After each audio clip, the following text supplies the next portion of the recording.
water at saka fire pump. The purpose of fire pump is to maintain the pressure from the starting point hanggang doon sa sprinkler type. Hanggang doon sa sprinkler type. Kung ano yung pressure dito, yun ang pressure doon. Yun ang purpose ng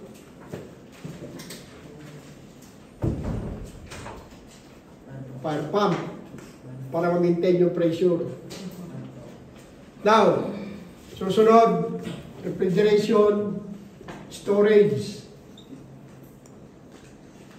Sa refrigeration storage, mag-research din kayo, tingnan nyo sa internet.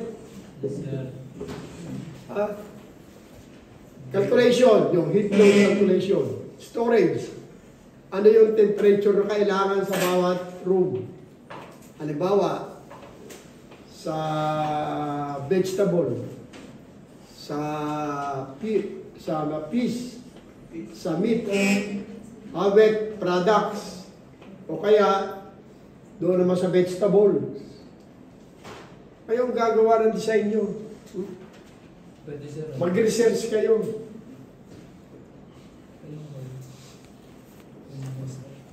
Noong kumuha ko ng PME, walang nakialam sa design. Kailangan sarili mong design. Para protection. O, hindi mag-design ka ng sarili mo. Saan may apply? Di kumuha ka ng building ko saan may apply. Walang magtuturo sa iyo. Ikaw ang mag-design. Mag-research ka. Kailangan research.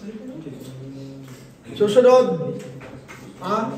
Meron naman kayong heat load calculation, di ba? Di ba? O. Sa commercial, elevated tank. Di ba?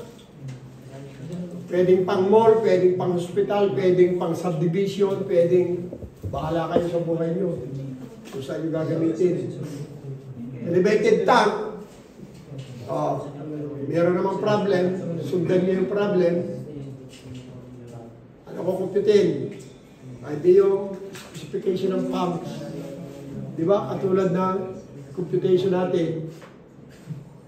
Diba, i-deliver yung galing sa ilalim, diba, i-deliver, mayroong pump, o papunta doon sa elevated tank, o gagamit ka ng Bernoulli's theorem para makuha mo yung, diba, yung specification ng pump, yung pump capacity na required to transfer water to the tank from the well.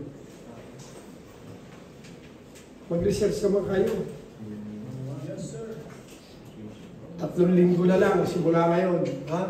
Eto, susunod. Ano yung susunod? Elevator. Ang elevator, kukupitin mo yung weight. Ayan, elevator. Meron kang tension. Meron kang vertical force. Merong weight, total weight. Ano yung total weight? Total weight is weight of car plus weight of total person required. Depende sa area. Halimbawa, sabihin natin,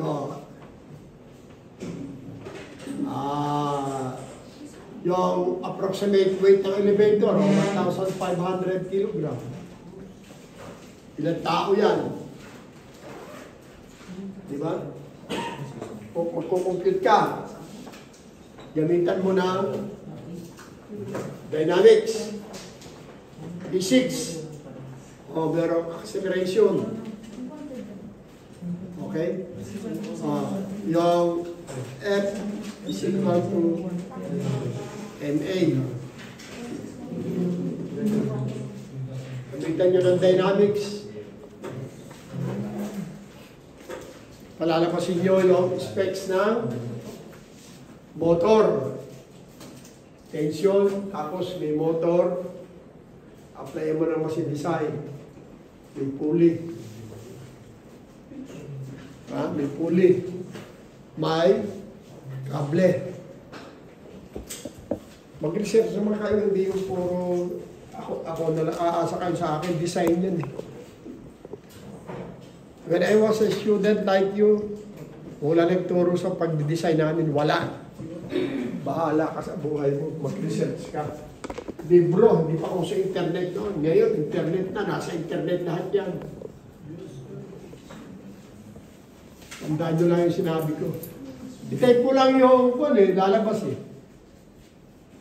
Design of refrigeration system, storage system, lalabas. Kaya lang, hindi mo pwedeng gayahin yun. Hindi mo pwedeng gayahin yun kasi mayroong certain requirements doon. Iba yung requirements mo, iba yung requirements doon sa internet. Pwede mo lang gayahin ha, i-guide ka. Okay?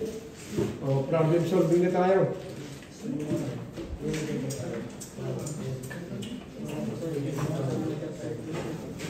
Sino yung wala exam? Bukas, special ka, mag-aaral ka. Sasalat ang ulo mo. Sasalat ang ulo mo. Pag special, mahirap. Mahirap. Special, kaya nga special, di ba? Oh. Bumili ka ng special pansit. Masarap.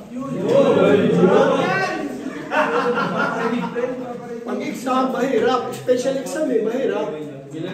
Pagkapagkain, special, masarap. Diyan mo na kasi si Sir, parang...